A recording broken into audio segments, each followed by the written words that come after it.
ఓం శివాయ నమః. ఓం కార్తీక దామోదరాయ నమః. కార్తీక పురాణం 16వ అధ్యాయము. దీపస్తంభ విశేషము.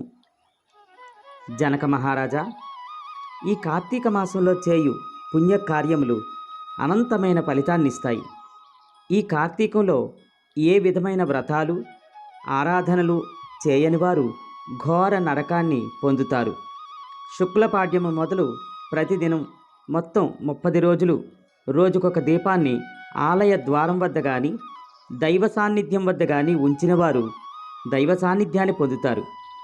ఆదివారం సూర్యుణ్ణి ఆరాధించిన వారు సంతాన ఫలాన్ని పొందుతారు.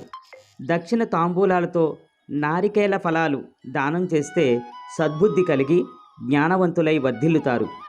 దీపస్తంభాన్ని దర్శించిన వారి పాపాలు సూర్యుని చీకట్లు తొలగిపోయినట్లు పోతాయి. కార్తీక మాసంలో ఆలయానికి ఎదురుగా రాతితో గాని మ్రానుతో గాని స్తంభాన్ని పాతి దానిపై శాలీధాన్యం తిలలు గల ప్రమిదలో నేతిని పోసిన దీపమును పెట్టడమే దీపస్తంభ ప్రతిష్ఠ. ఇందువల్ల మ్రానులకు మనుషులకు పునర్జన్మ కలిగిన ఇతిహాసం ఒకటి ఉన్నది, వినవలసిందన్నాడు వశిష్ఠ మహర్షి. మాతంగ మహర్షి ఆశ్రమంలోని విష్ణు ఆలయానికి ఒక కార్తీక మాసంలో మునులు వచ్చి షోడశోపచారాలతో స్వామిని సేవిస్తూ కార్తీక మాస వ్రతాన్ని చేస్తూ ఉన్నారు.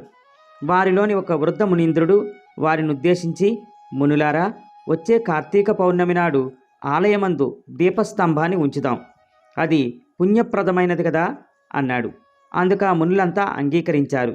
వారంతా అరణ్యానికి వెళ్ళి ఒక పొడవైన మ్రానును తెచ్చి ఆలయం ముందు పాతారు.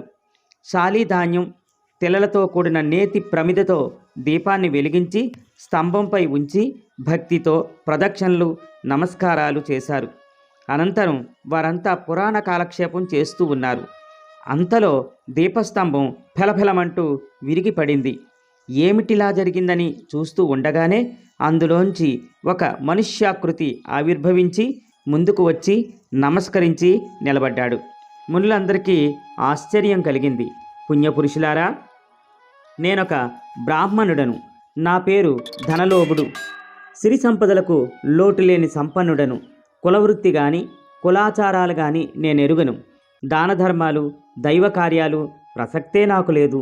చాలా నిరంకుశంగా బ్రతుకుతూ ఉండేవాడిని. నన్ను ఆశ్రయించవచ్చిన వారిని నిష్ఠూర వాక్యాలతో అవమానించేవాడిని. తోలనాడి రిక్త హస్తాలతో వారిని వెళ్ళగొట్టేవాడిని.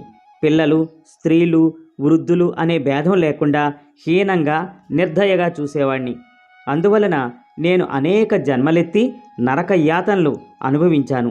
నానా జన్మల అనంతరము అడవిలో మ్రానునై జన్మించాను. ఎండకు ఎండుతూ వర్షానికి తడుస్తూ గాలికి ఊగిసలాడుతూ జీవిస్తున్నాను. మీరంతా అడవికి వచ్చి నన్ను నరికి తెచ్చి నిఠారుమ్రానుగా చెక్కి ఆలయం ముందు నిలబెట్టి నాపై దీపాన్ని ఉంచారు. ఈ మీ చర్యల వల్ల మ్రాను జన్మ తొలగిపోయి మానుష్య జన్మ నాకు దొరికింది. పూర్వజన్మల స్మృతి కలిగింది. పుణ్యపురుషులారా, పరమ నికృష్టుడనైన నాకీ నరజన్మ కలిగిన వైరము తెలియజేయవలసిందని వేడుకున్నాడు. ఓయి ధనలోభి, ఇది కార్తీక మాసం, చాలా గొప్పదైన మాసం. చేసిన పుణ్యకార్యము ఎంతటిదైనా అది అపారమైన ఫలితాన్ని కలుగజేస్తుంది. సన్మార్గులకు దైవారాధకులకు కలుగు పుణ్యము వర్ణనాతీతం. అంతేకాదు, ఎంతటి పాపాత్ములైనా కించిత్ పుణ్యప్రాప్తి వల్ల పునీతులై తరిస్తారు. పశుపక్షాదులకే కాక మ్రానులకు రాళ్లకు సైతం పుణ్యఫలం కలుగుతుందని చరిత్ర చాటుచున్నది అని వారిలోని ఒక మునీశ్వరుడు యోగ దృష్టితో పరిశీలించి, ఆలయం ముందు దీపాన్ని మోసిన కారణంగా నీ పాపాలన్నీ పటాపంచలైపోయి నీ పూర్వ నరజన్మ నీకు కలిగిందని వివరించాడు. దీపస్తంభ విశేషముల అధ్యాయము కార్తీక పురాణము 16వ రోజు పారాయణం సమాప్తం. హర హర మహాదేవ శంభో శంకర.